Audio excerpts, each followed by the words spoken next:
জয় মা তারা। আজ আমি আপনাদেরকে সন্ধান দিতে চলেছি এমন দুটো ডেট, যে ডেটে আপনি তারাপীঠ মন্দিরে ইচ্ছে মতন ঢুকবেন, বেরোবেন, কোনো রকম লাইন নেই, কোনো ভিআইপি কিচ্ছু নেই। আপনি আনন্দের সঙ্গে পুজো দেবেন, যতক্ষণ ইচ্ছে আপনার মন্দিরে আপনি দেখবেন, থাকবেন, তার জন্য আপনাকে এক্সট্রা কোনো পে করতে হবে না। তো সঙ্গে থাকুন, দেখুন যে কোন দুটো ডেট, যে দুটো ডেটে তারাপীঠ মন্দির এরকম খালি থাকে। আর আপনি যদি নতুন হয়ে থাকেন আমার এই চ্যানেলে, তাহলে অবশ্যই সাবস্ক্রাইব অথবা ফলো করে রাখুন। আমি এরকম অসাধারণ দুর্দান্ত সমস্ত ইনফরমেশান নিয়ে আরও অনেক ভিডিও তৈরি করছি আপনাদের জন্য। যাত্রা শুরু করেছিলাম শিয়ালদা থেকে, 13187 শিয়ালদা রামপুরহাট। 226 কিলোমিটার এই রাস্তা অতিক্রম করতে ট্রেনের সময় দেখাচ্ছিল 4 ঘন্টা 45 মিনিট, অ্যাভারেজ এরকম টাইমই লাগে।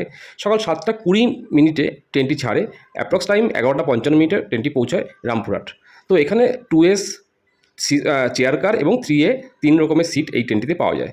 2Sে আপনার 210 টাকা জেনারেল কম্পার্টমেন্ট এটা, আর চেয়ার কারে আপনার এসি থাকে এটায় 385 টাকা, আর 3 টিয়ার যেটা আমাদের স্লিপার সেখানটায় 520 টাকা পার টিকিট। তো অনায়াসেই আমরা সফর করেছিলাম চেয়ার কারে, যেটা 385 টাকা। আমার তো কমফোর্টেবল জার্নি লেগেছে, কেননা মোটামুটি অ্যাপ্রক্স 4 সাড়ে 4 ঘন্টা 5 ঘন্টা জার্নিতে এটা আমার পক্ষে ঠিকঠাক ছিল। আপনারা যদি মনে করেন সেখানে 3 টিয়ার এসি স্লিপার সিট নেবেন, সেটাও নিতে পারেন। তো এখানে যেতে যেতে আপনি তারাপীঠ রোড আসবে এবং তারপরে রামপুরহাট জংশন। তারাপীঠ রোডে অনেকে নেমেছিল, আমি নামিনি, আমার মনে হয়নি ওখানটায়, কেননা রামপুরহাট থেকে আপনি যেভাবে আপনি প্রাইভেট ভেহিকেলসগুলো পাবেন তারাপীঠ মন্দির যাওয়ার জন্য, সেটা তারাপীঠ রোডে তেমন একটা নাও পেতে পারেন। তবে আমি বলছি না পাওয়া যাবে না, পাওয়া যেতে পারে, আপনি যেতে পারেন, নাও যেতে পারেন। রামপুরহাট থেকে আপনি অ্যাভেলেবেল প্রাইভেট সার্ভিসটা পেয়ে যাবেন, যেটা কিনা আপনাকে তারাপীঠ মন্দিরে ওরা অনায়াসে পৌঁছে দেবে।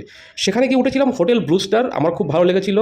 হোটেল থেকে কোনো পয়সা নেইনি, এমনি জাস্ট বলছি, হোটেল ব্লু স্টার আমার ভালো লেগেছিল। 1000 থেকে 3000 টাকার নন এসি এসি রুম আপনি এখানে পেয়ে যাবেন। মন্দির থেকে হোটেলের দূরত্ব অ্যাপ্রক্সিমেটলি পায়ে হেঁটেও যদি যান 1-2 মিনিট। হোটেলে গিয়ে ব্যাগপত্র রেখে একটু ফ্রেশ হয়ে মন্দির চত্বরে গেলাম। ঠিক এই রকম খালি মন্দির চত্বর আমি যেটা স্বপ্নেও কল্পনা করতে পারিনি, বা আপনারাও কল্পনা করতে পারছেন না, ঠিক এই রকমই খালি ছিল। এবং এই জন্য আমি সেদিন অন্তত 4-5 বার মন্দিরের ভেতরে এসেছি কোনো রকম অবস্ট্রাকশন ছাড়াই। যারা তারাপীঠ মন্দিরে গেছেন তারা অবশ্যই চিনতে পারছেন এই গলিটাকে, যে কীরকম খালি এই গলিটা। আপনারা ভাবুন, জাস্ট এই রকম খালি ছিল এবং এরকম খালি থাকে আমি যেই ডেট দুটিকে এখন বলবো। আর এবার ঝটপট নোট ডাউন করে নিন ডেট দুটি। আমি যেদিন গেছিলাম সেটা ছিল জামাই ষষ্ঠীর দিন, আর সেকেন্ড ডেটটি হলো 17 সেপ্টেম্বর।